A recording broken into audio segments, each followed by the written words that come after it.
terveyden kannalta. Ole hyvä, Hannes.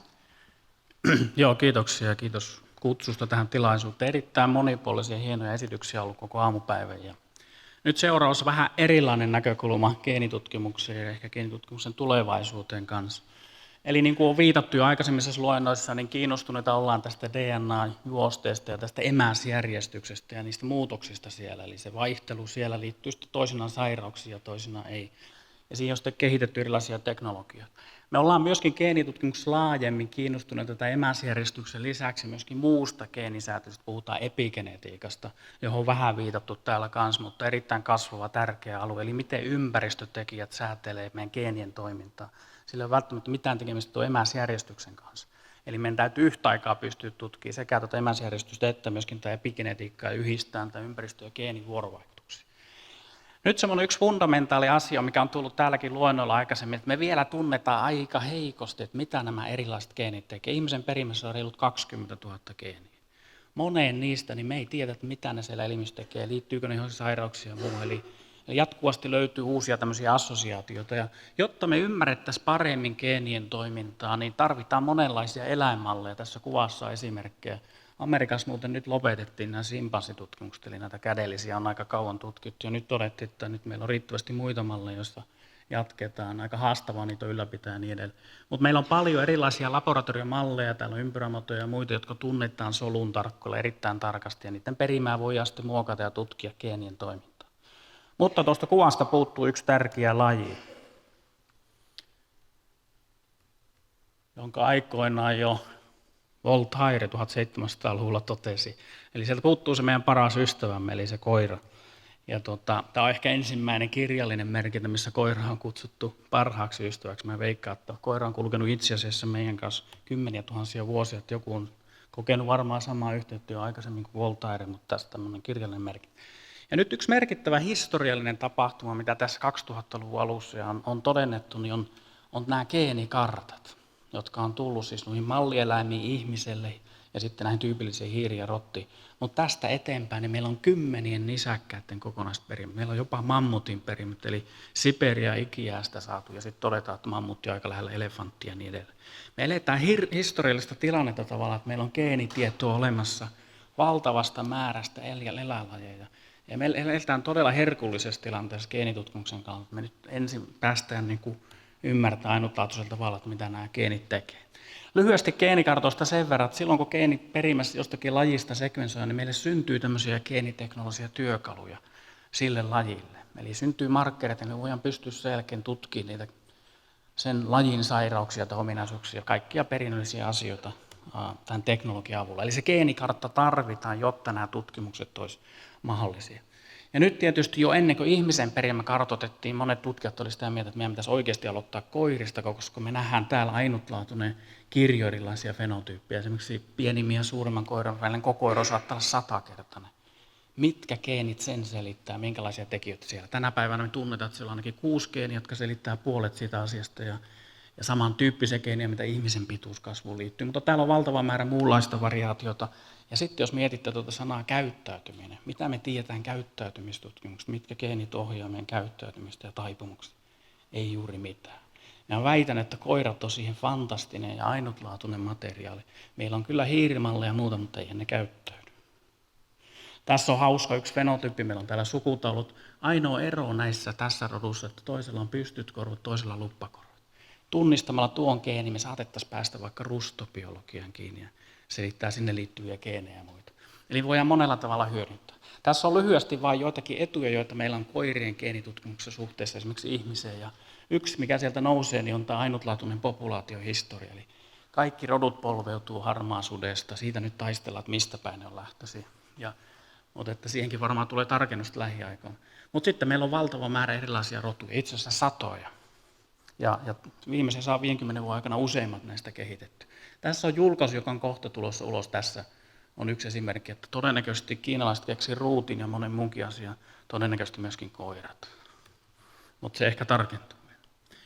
Yksi etu, mikä meillä on Skandinaviassa ja erityisesti Suomessa, niin meillä on julkinen koirarekisteri. Samalla tavalla kuin meillä on kirkonkirjat ja suomalaisten perimää on helppo tutkia. Meillä on koirista julkinen rekisteri, jos tietää rekisterinumero, niin välittömästi pääsee useita sukupolvia taakseen. Me voidaan tehdä tämmöisiä mammuttimaisia sukutauluja ja sitten sen perusteella lähteä rakentamaan sitä tutkimussuunnitelmaa.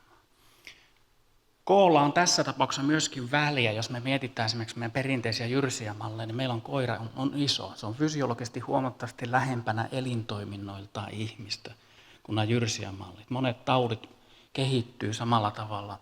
Joitakin asioita pystytään mallintamaan hiiressä lainkaan, koska ne elää pari vuotta. Koira saattaa taas porskuttaa 15-20 vuotta. Meillä on olemassa koirista aika paljon erilaista terveystietoa. Ihmiset hoitaa jopa koiransa enemmän kuin itseään. Eli me päästäänkin erilaisiin sairaus- ja terveystietoja, joka on tietysti välttämätön, jos me halutaan geenejä ja sairauksia yhdistää. Ja sitten me jaetaan ympäristö ja jopa ravinto. Eli meillä on todella läheinen malli tähän geenitutkimukseen, eli paljon yhteisiä tekijöitä täällä. Ja sitten tässä oikeastaan pisteenä in päälle, että jos me katsotaan minkälaisia sairauksia niissä koirissa on, ja huomenna on spontaaneja sairauksia, niillä on luonnollisia mutaatioita siellä perimässä, ne on rikastunut niihin rotuihin, niin tämä tautilista on hyvin samannäköinen. Siellä on erilaisia silmäsairauksia, syövät on 2 kertaa yleisempiä koirilla kuin ihmisellä. Epilepsia on niiden yleisin hermostosairaus, hyvin huonosti tunnetaan vielä epilepsioiden etiologia ja niin edelleen. Allergiat ja atopiat. Ja tässä oikeastaan ne syyt, minkä takia sitten Suomeen on rakennettu tämmöinen koiragenetiikan tutkimusohjelma. Eli meidän niin kuin ideana on tunnistaa uusia sairausgeenejä sieltä. Ja sitten sitä tietoa voidaan niin kuin hyödyntää, että me ymmärretään, miten ne taudit kehittyy. Ja sitten kun sen ymmärretään, niin voi lähteä miettimään, että voiko sitä jollain tavalla hoitaa. Nämä genomisen lääketieteen, nämä CRISPRit, mitä täällä on mainittu, niin on vielä aika etäisiä, mutta monia muitakin tapoja on hoitaa. Yksinkertainen monesti se liikunta, ravinto tai sitten joku muu. Mutta toinen tärkeä sovellus meillä on täällä nämä geenitestit, eli kasvattajat hyötyy siitä, että voidaan katsoa, että mitkä koirat kantaa niitä riskigeenejä, eikä sitten astuteta niitä, jotka kantaa niitä geenejä. Et me on monia tappavia sairauksia itse asiassa jo jalostettu ulos Suomesta näistä populaatiosta ja maailmanlaajuisesti. No, me on lähdetty keräämään. Meillä on nyt vajaa 60 000 näytettä reilusta 300 rodusta, ja täällä näkyy, missä me on käyty hakemassa näytteitä. Tuolla näkyy Oulukin aika isona läntteli, täällä aktiivisia kasvattajia, jotka toimittaa. Nyt kun on 60 000 näytettä, niin niillä voi sitten tehdä kaikenlaista, eli meillä on monenlaisia projekteja menossa. Yksi semmoinen painopistealue meillä on nämä hermostosairaudet. Siellä on epilepsioita, ataksioita, hermorappeumasairauksia. Ja sitten neuropsykiatriset sairaudet, joka on haastava, mutta erittäin mielenkiintoinen. Että voitaisiinko me hyödyntää jotenkin tämä rotujen homogeenisuus, toisaalta rotujen väliset erot ja sinne rikastuneet nämä psykiatriset sairaudet, yrittää löytää sinne niitä geenejä ja sitä kautta sitä biologista tietämystä, että mikä siellä taustalla on. Mutta monenlaisia muitakin. Ja mä tässä näytän seuraavassa ihan muutamia esimerkkejä. Me on siis 10 sairauksiin löydetty jo tähän mennessä erilaisia geenejä. Labrasta löytyy monenlaista osaamista, niin kuin täytyykin. Tässä näkyy ihmisepilepsiasta, ehkä tappavin vaarallisia epilepsiamuoto, mikä ihmisellä on. Tuolla näkyy 2 sisarusta, jotka kehittyy ihan normaalisti. Oli heidän kastetilaisuudestaan kuva. Kehittyy normaalisti noin teini-ikään, mutta sen jälkeen alkaa nämä tämmöiset lihasnykäykselliset kohtaukset. Ja tämä sairaus etenee aika nopeasti. Tässä on hänen ystävän häätilaisuudesta. Aika nopeasti tauti etenee, potilas joutuu rullatuoliin. Ja sitten loppuelämä näyttää tämmöiseltä ja lopulta ne kuolee sitten siihen epilepsiakohtaus siellä päällä. Tähän liittyy erittäin voimakas masennus, dementia, erilaisia hallusinaatiopainajaisia. Tämä on todella hurja tämä sairaus. Ja tähän mennessä tähän ei oikein ole mitään hoitoa. Tätä on tutkittu, mä olin aikoinaan Kanadassa tekemässä postdocia, me tutkittiin näitä potilaita ja silloin löydettiin samanaikaisesti näistä potilaista ja koirista samaa epilepsiageeni. Eli tätä samaa sairautta esiintyy myöskin koirilla ihan luontaisesta. Tässä näkyy näitä lihasnykäyksellisiä kohtauksia. Tämä voi indusoida myöskin tämän kohtauksen esimerkiksi valolla, eli se on fotosensitiivinen tai sitten kovalla äänellä ja niin edelleen. Ja me kerättiin näistä koirista sukutaulut sieltä, paikannettiin se geeni ja oikeastaan yhtä aikaa molemmista löydettiin. Ja se oli jonkunlainen semmoinen heureka-hetki itselle, että oikeastaan meidän kannattaisi alkaa tutkia, koska koirilla on käytännössä samat sairaudet ja samat geenit. Perimä on 95% samanlainen. Me voitaisiin koirien kautta itse asiassa auttaa paitsi niitä koiria myöskin ehkä omaa terveyttä. Eli tässä oli sama geenilöytö. Itse asiassa näitä koirista me saatiin erilaisia aivokudosnäytteitä sitten jatkotutkimuksia ja on päästy ymmärtämään, että mikä siellä menee pieleen siellä hermostossa, miksi niille tulee tämä voimakas epilepsia ja muu. Ja tällä hetkellä itse asiassa mä oon itse mukana kanssa tässä, niin me yritetään kehittää näitä geeniterapiakokeiluja näille koirille. Ja tietysti niitä on mukavammin koittaa ensin koirissa. Tässä on yksi toisen tyyppinen epilepsia. Tässä on tämmöinen italialainen rotu Lagotto Romagnolo. Ja niin kuin näkee, niillä on vähän toispuolinen paikallinen epilepsia. Toinen puoli ruumiista enemmän affektoitunut kuin toinen puoli tässä. Nämä sairastuu noin kuukauden iässä. Ne saa kohtauksia kuukauden ajan ja sitten se menee ohi. Eli se muistuttaa lapsuusien epilepsioita, jotka alkaa ja menee pois. Eli jos epilepsia puhkeaa alle 10-vuotiaana, se usein menee pois. Ja tähän kerättiin tunnistettiin tähän geenimutaatio, mutta me on jatkettu näiden koirien seurantaa, koska yksi kasvattaja kertoi mulle, että mä kysyin, että miten se koira jaksaa nyt, niin kertoi, että joo, epilepsia menee kyllä ohi, mutta ne ei ole samanlaisia ne koirat myöhemmin. Ja me on nyt tehty seurantatutkimusta ja huomattiin, että ne koirat, joilla oli niitä epilepsiakohtauksia nuorena, niillä on aikuisena ADHD-tyyppistä käyttäytymistä, impulsiivisuutta ja niin edelleen. Ja epilepsia, erityisesti nuoruus- ja epilepsia ja ADHD-yhteys tunnetaan aika hyvin ihmispuolellakin, mutta niitä mekanismeja ei lainkaan. Eli tämä saattaisi olla jälleen kerran erinomainen mallinta tätä asiaa. Me on tehty tähän myöskin sitten hiirimalleja ja tutkitaan enemmän. Tässä näkyy taas toisen tyyppinen. Tämä on ehkä tyypillinen epilepsia, mitä koirissa esiintyy. Tässä on meidän kansalliskoira, erinomainen linnunhaukkukoira.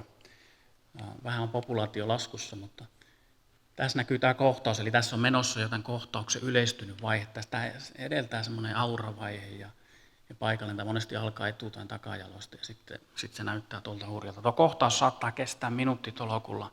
Siitä selviäminen saattaa kestää puoli tuntia tai useita tunteja. Erittäin haastava. Tätä esiintyy pystykorvilla. Mutta tämän tyyppisiä samanlaisia koiria meillä on itse asiassa 100 eri rodussa. Ja näitä me on kerätty nyt tuhansia meidän geenipankkiin. Ja yksi semmoinen geeni, joka me ollaan assosoitu näihin sairauksiin, on tämä ADAM23, joka merkittävästi lisää tätä tautiriskiä muun muassa pystykorvilla 4-kertaisesti. Ja niin kuin äskeisessä tuo Lagotto, jolla oli se pentu ja epilepsia, ja sitten tämä ADAM-geeni, se mikä on mielenkiintoista, tässä on 2 geeniä, jotka itse asiassa interaktoi toistensa kanssa ja näyttää koodaavan tämmöistä kompleksia. Tässä on meidän uusi julkaisematon tutkimuslöytö, ja tämä on jälleen kerran erityyppinen epilepsia. Mä näytän näitä erilaisia malleja. Tässä on Rhodesia Ridgeback, joka tunnistaa tuolta harjasta, joka on tuolla. Tuosta näyttää valtavan tämmöisen sätkähdyksen. Tässä on toinen kuva näistä samoista koirista. Mikä tässä on kiinnostavaa, tämä juveniilimyoklooninen epilepsia. Tämä on yleisin epilepsiamuoto itse asiassa ihmiselle. Joka 3. nuori, joka menee klinikalle, sairastaa myokloonista epilepsiaa. Meillä ei ole olemassa tehokasta hoitoa tähän. Vastelääkkeesi on aika hyvää, mutta siellä on aika korkea sitten relapse-reitti ja muun. Eli jälleen kerran se kysymys täällä, että voitaisiko me ymmärtää sitä myokloonisen epilepsian biologiaa näiden koirien kautta. Ja tähän me on löydetty uusi geeni, mitä jo aikaisemmin kuvattu muista. Uusi tautimekanismi liittyy synapsiin, neurotransmitterisäätelyyn ja niin edelleen. Erinomainen. Tässä on jälleen kerran uusi tämmöinen ataksia-esimerkki, eli tässä on Suomen ja Jokoran pentu, noin 3 kuukauden ikäinen, niin kuin huomaatte, niin merkittäviä koordinaatio-ongelmia tässä liikkumisen kanssa. Eli liikuntakyky katoaa näiltä koirilta. Ne sairastuu 3 kuukauden iässä ja kuukauden sisään monttuu. Eli ne ei osu enää juomakuppiin, menee tuo koordinaatio niin heikoksi näillä koirilla. Niiden pikkuaivot surkastuu, eli siellä on massiivinen hermosolu ja häviikki käynnissä. Ja kysymys on, että mikä sen aiheuttaa. Tässä tapauksessa me löydettiin sitten tämmöinen SEL1L-geeni, joka selittää tämä. Että näillä on kohonnut soluklimakalvostostressi ja niin edelleen. No, tässä on aika vasta julkaistu meidän tämmöinen ataksia-rotu jälleen kerran tämä on Lagotoissa. Tässä huomattu, heitetään pallo koiralle, huomatta takajalakkojen liikkeet. On tämmöiset hyppyreaktiot siellä. Ja kohta näette kuvaan sama koira. Ei tämä puhkea, vähän vaihtelee pentoittaa, mutta 4 kuukauden iässä, toisinaan 4-vuotiaana. Tässä on tämä sama koira vähän myöhemmin, eli näkyy tämä etenevä taudenkuva, eli ei osu enää pallo ollenkaan. Ja jälleen kerran sukutaulut ja geenilöytö täältä, tämmöinen kuin ATG4-geeni.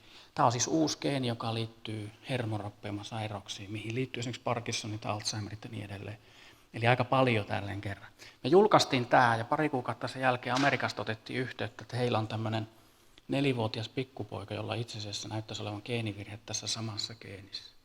Eli tämä meidän koiratutkimus itse asiassa paljasti uuden tautigeeni, joka on nyt sitten replikoitu ihmispotilaissa. Me tutkitaan yhdessä eteenpäin. Jos me ei olisi koirista löydetty, niin mä väitän, että ne ei olisi pystynyt kertomaan, koska geeni on edelleen aika tuntematon, että voisiko tämä olla edes tautigeeni, koska tämä ei ole assosioitu mihinkään fenotyyppiin.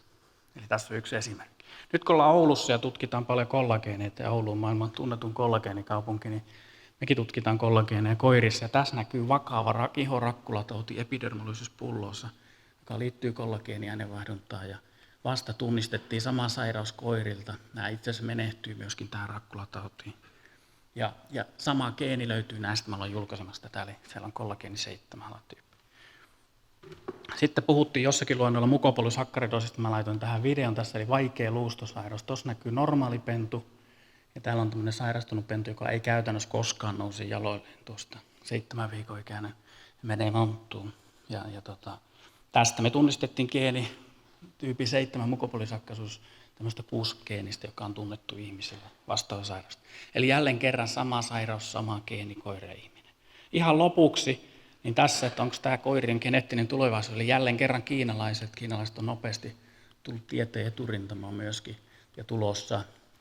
Puhuttu täällä CRISPR ja Cas9-teknologiasta ja se, mitä ne on tehnyt ihmisellä, niin se on tehnyt monessa muussakin lajissa, eli minipossuilla ja koirilla. Ja se, mitä ne täällä teki, niin ne muokkasi koirien alkioista niiden perimää niin, että saatiin yksi geeni alas, tämmöinen myostatin, joka estää lihasten kasvua. Ja sitten kun blokataan se geeni ulos, niin tulee lisääntynyttä lihasten kasvua tänne. Niin kuin näette, varsinkin tämä naaras, niin sillä on huomattavasti vankarat raajat. Tätä samaa myostatinigeenivirhettä esiintyy ihan luonnollisestikin vippeteissä esimerkiksi. Ja nämä heterotsykotit koirat, ne on maailman nopeimpia koiria, koska niillä on tuplalihakset. Homotsykotit itse asiassa on ylilihaksikkaita ja niillä on ongelmia säilyä pysyä hengissä ylipäätään. Mutta tästä herää tietysti mielenkiintoinen kysymys, että mitä kaikkea tämä uusi perimän muokkausteknologia avaa ja tarkoittaa esimerkiksi eläinmaailmassa ja koiramaailmassa ja niin edelleen. Kiitoksia.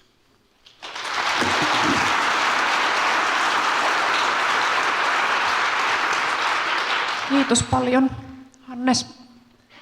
Nyt on aika sitten kysymyksille. Aloitetaan sieltä.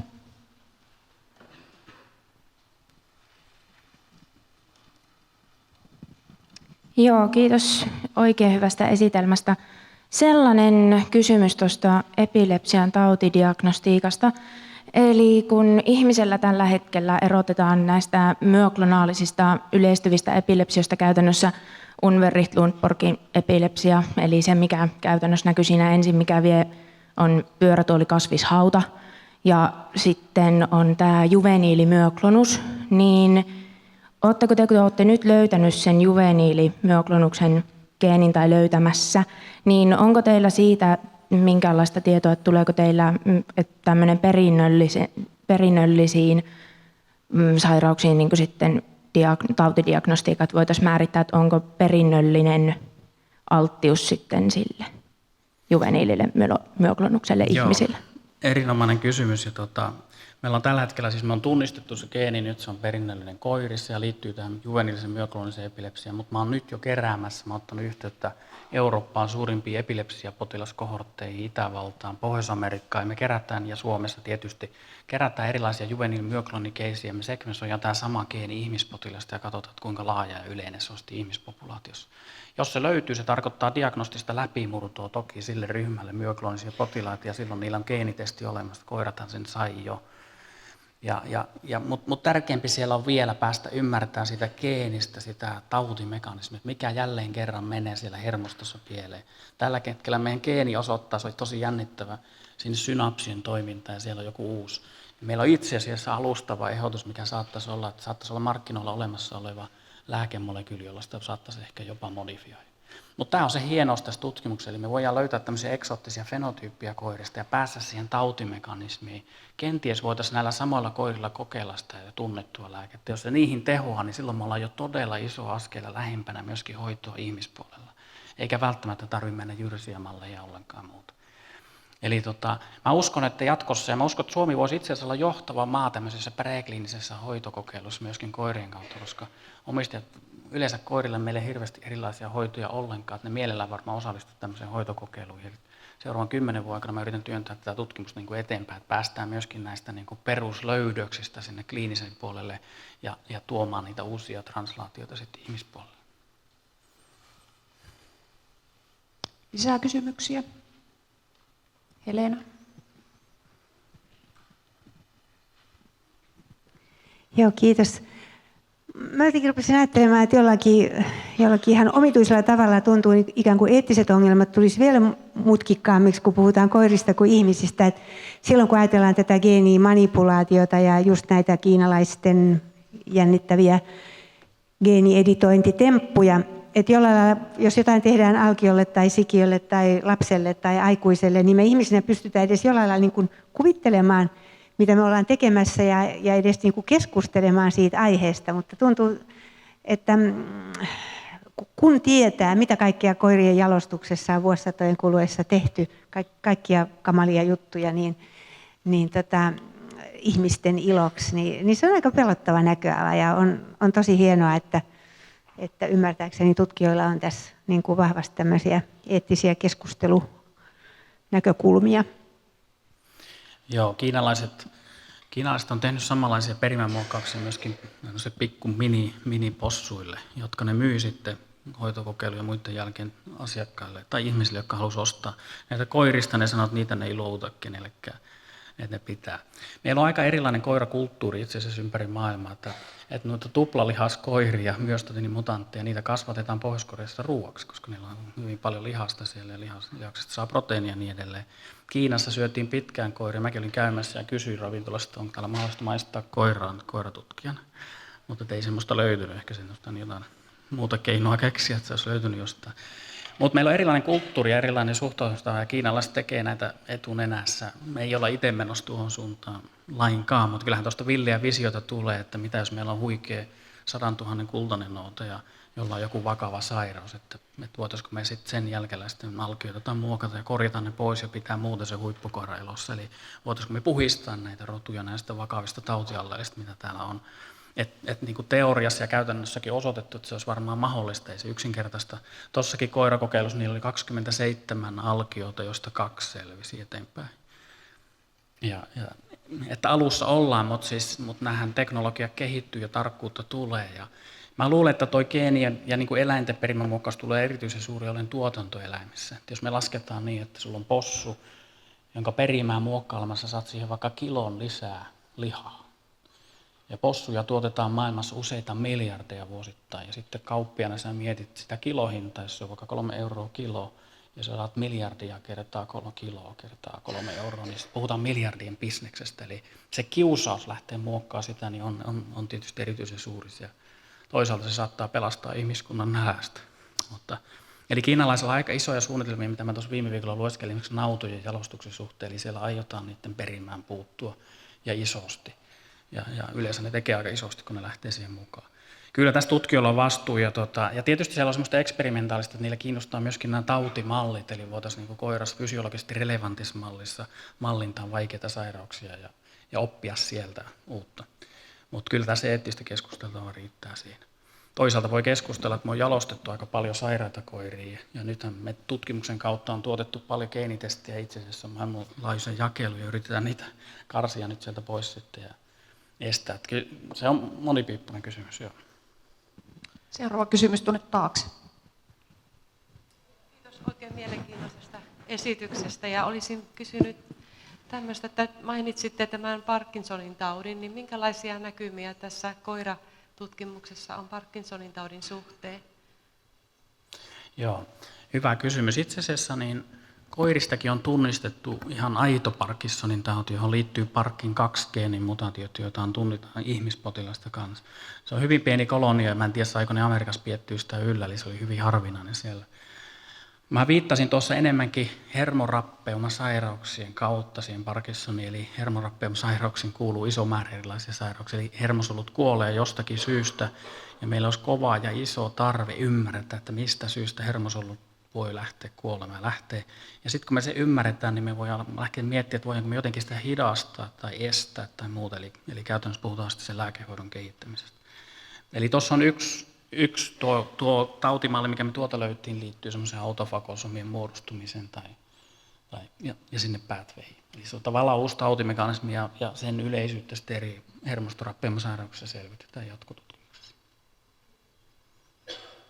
Okei, oliko Sepolla seuraava kysymys? Joo, kiitos todella mielenkiintoisesta esityksestä. Tosi paljon tärkeitä asioita myös tässä lopuksi koskien just tätä ikään kuin tulevaisuusaspektia, ja sitä, että tavallaan tämä business niin ajaa näitä asioita. Nyt toisaalta, jos katsotaan ihan perustutkimusta ja mihin toisaalta tutkimustakin halutaan, että se tuo toisaalta bisnekseen mahdollisuuksia, niin tämä on hyvä kannanotto, ja varmaan hyvä palata, kuinka vapaata tai sidottua meidän tutkimus sitten tavallaan tässä mielessä on. Mutta koirista vielä se, että sehän itsekin totesi, että sehän on upea niin kuin kirjo, mitä on tuotettu, että itse kehitysbiologia, niin tavallaan miten paljon on opittu ymmärtämästä näitä koon säätelyä, muodon säätelyä, karvotuksen väriä ja tämän tyyppisiä asioita, jotka ei sinänsä liity niin kuin sairauksiin, mutta on niin kuin evolutiivisesti hyvin mielenkiintoisia verrattuna muihin lajeihin, jotka ottavat hienosti esiin. Joo, tosi hyvä kysymys tuokin. Itse asiassa aikamoinen kasa tunnetaan geenejä, siis karvan pituuteen, erilaiseen värigenetiikkaan. Ihan kaikkia niistä ei ole vielä löytynyt, mutta iso osa niistä. Koiran koko ja sen kehitys, se on todella mielenkiintoinen, koska ihmisellä on tehty semmoinen 500,000 ihmisen tutkimus, jossa löytyi 650 geeniä, jotka liittyy pituuskasvuun. Kun on katsottu koiria mittaamalla niin, että sulla on pienet, keskikokoiset ja suuret koirat ja sitten niiden perimät on analysoitu, niin sieltä löytyy vain 6 geeniä, jotka selittää jopa 75%, vähän riippuu sitä laskentavasta, puolet tai 75% pituuskasvua. Eli se on massiivisesti erilainen se kuva, että siellä ei ole 600 geeniä, vaan siellä on huomattavasti pienempi määrä, jolla sitä kokoa säädellään. Mikä on todella mielenkiintoinen, kertoo siitä, että tämä sisäsiitos on todellakin karsinut sieltä hirveän määrän variaatiota pois. Ja se jäljelle jäänyt niin on isovaikutteista, joka saattaa hyvin voimakkaasti vaikuttaa. Siellä on vielä isoja mielenkiintoisia kysymyksiä, joita mekin katsotaan, esimerkiksi nämä jättirodut, niin kuin Tanskan tokit ja muut. Nämä 6 geeniä ei selitä siitä koosta yhtään mitään, tai 5%. Eli siellä on jotain uusia geenejä. Mutta nämä geenit, mitä sinne kokoon on liittynyt, ne on itse asiassa samoja geenejä, mitä on löydetty hiiristä, rotista ja ihmiseltä. Eli evolutiivisesti ne on aika samanlaisia, mutta se geneettinen arkkitehtuuri siellä taustalla on massiivisesti erilainen kuin mitä ihmisellä on. Tässä muuten tulee samalla kertaa sellainen tärkeä asia, että kun tutkitaan koirien sairauksia, varsinkin komplekseja, autoimmunisairauksia ja muita, niin me löydetään tyypillisesti niistä joku tusinan verran lopuksi, jotka näyttäisi lisäävän sitä tautiriskiä, kun ihmisellä niin tunnetaan jopa satoja. Eli koirista sä et kerralla yhdestä rodusta löyä niitä kaikkia riskialleille. Sä löydät vähemmän, mutta ne on isompi vaikutteisiin. Eli jos sä haluaisit koirien kautta selittää koko autoimmunisairauksen genetiikan, niin sulla pitäisi olla kaikki rodut siellä mukana ja nähdä se koko variaatio. Eli yksi rotu kertoo hyvin rajoittuneen näkökulman tosi monesti hyvin tärkein ja paljon voimakkaammin, jolloin se on selkeämpi ja tuottaa aika selkeitä tautimalleja terapiakokeilla. Kysyn vielä tästä sairastavuudesta. Nyt kun näitä koiria on jalostettu hyvin paljon, niin onko se toisaalta se hinta, onko se ollut se, että kun siinä ei ole tehty tätä täsmäseulontaa, niin samalla tavalla tämä hinta on se, että sieltä tulee näitä sairauksiakin. Onko ne koirat ikään kuin sairaampia kuin me keskimäärin, siis ihmisenä, tai onko siitä käsitystä? Tuo on itse asiassa hyvä kysymys. En ole miettinyt sitä tuolta kannalta, mutta siis ongelma koirissa on, että jokainen rotu muodostaa ikään kuin suljetun populaatio. Geeninvaihtoja on aika vähän, eli ne lisääntyy keskenään siellä. Ja ne on monesti muodostunut muutamasta koirasta siellä, ja riippuen siitä, mitä ne muutamat koirat sattuu kantamaan, vähän niin kuin suomalainen perimä, että meitä oli 400 vuotta sitten 250 000, ja mitä meidän iso, silloin kanto, niin se on nyt levinnyt tähän väestöön. Niin samalla tavalla sillä roduissa, että mitä ne kantakoirat sattuu kantaa, niin me nähdään rotutyypillisiä sairauksia. Siellä on selkeästi tämmöisiä syöpärotuja, siellä on epilepsiarotuja, joissakin autoimmunisairaudet yleisiä. Ja kyllä ne frekvenssit on tosi kovia siellä, ja kantaisuusprosentit jossakin tapauksessa joku retinopatia esimerkiksi niin 60% rodusta kantaa tai sairastaa sitä. Ne on todella korkeaksi saattanut tulla, mutta se riippuu sitten taas niistä jalostuskäytännöistä ja muista. Eli kyllä siellä kova tarve. Ja tietysti sitten tämä jalostus on tarkoittanut, että se on paljastanut paljon sieltä näitä yhden geenin sairauksia. Ja niihin tietysti pystytään geenitesteillä aika nopeasti vastaamaan. Mutta kyllä siellä myöskin avataan tätä keskustelua koiran perimän rakenteesta ja roturakenteesta ja monimuotoisuudesta ja sen kehittämisestä eteenpäin viemistä. Vielä aikaa yhdelle lyhyelle kysymykselle sieltä takaa. Joo, oli tuossa mainittiin joku lääkehoitoryhmä, niin mä kysyisin, että mihin se nyt niin kuin tällä hetkellä perustuu se lääkehoitoryhmä ja missä mennään ylipäätään tässä nyt näiden eläintutkimusten niin kuin lääkehoidossa, että mikä nyt on tilanne? Sanotaan, että yleiskuva on se, että siis eläimille käytetään humanien lääkkeet, eli ihmislääkkeitä pääosin. Eli hyvin harvoja lääkkeitä löytyy, jotka on suoraan eläimille tai koirille kehitetty, vaan niitä, mitä kehitetään ihmisille, niin sitten koitetaan koirillekin. Ja pääosin ne toimii. Toki koira aineenvaihdunta ja fysiologia on siinä mielessä erilaista, että joku aine lääkeaine metaboloituu ihan eri tahtiin, että sitä ei voi ehkä ihan semmoisenaan suoraan soveltaa. Mutta ihmislääkkeet pääosin toimii aika hyvin koirille. On siellä moneen eri tautiryhmään, mutta eihän se lääkekirjo ole läheskään sitä luokkaa, mitä on. Jos puhutaan esimerkiksi epilepsiosta, niin mun neurologikollegat, niin ne ottaa hyllystä näitä ihmislääkkeitä ja koittaa, että mikä niistä tehoaa. Ja siellä on monenlaisia haasteita. Okei, lopetetaan nyt sitten tästä aiheesta. Kiitos paljon, Hannes. Varmasti keskustelua voidaan jatkaa myöhemmin sitten vaikka tuossa kahvitauon aikana näistä aiemmistakin aiheista.